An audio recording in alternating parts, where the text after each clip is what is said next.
Po, kain po tayo. Meron ako ditong espada, tapos yung aking kamatis, tapos may paksiw ako ng isda. Tapos yung ating suka, kasi yung ating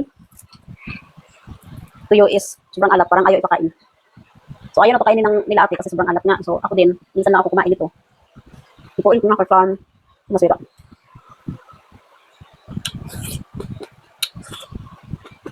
Kape. Silabasan na itong bra ko eh.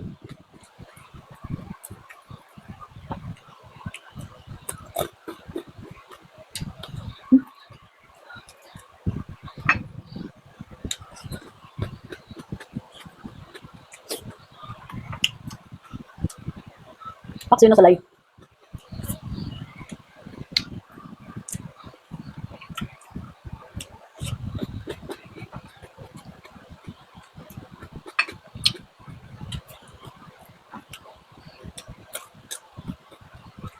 Yung plato ko sobrang liit kasi hindi pa ako nakabili ng plato ko.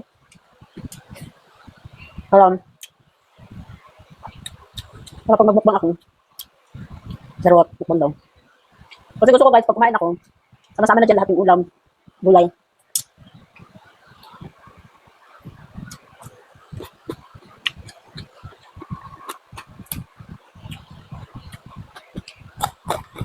Yung paksiw ko pala is merong lagyan ko ng kamyas. Meron kaming kapitbahay dito guys na yung kamyas nila is ang daming bunga. Kumuha si kuya. Kamyas. Bawang.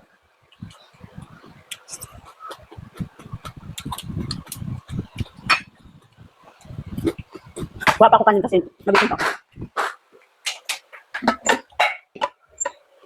Kanin is life. Ang sarap ng kanin kong black rice kasi ang lambot niya.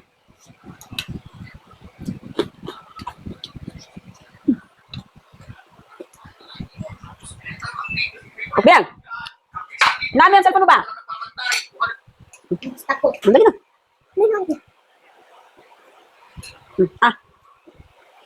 Let's go. Dito pa rin yung pamangkin ko kasi yung tatay ka, opera lang nung isang araw. Natirahan naman yung ulo.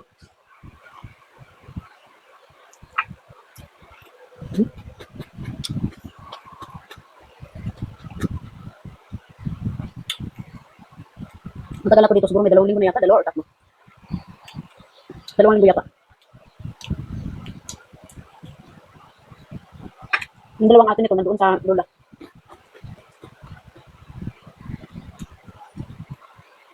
Hindi pa alam kung hanggang kailan na yung tatay nito, kung hanggang kailan makonfine doon sa PGH.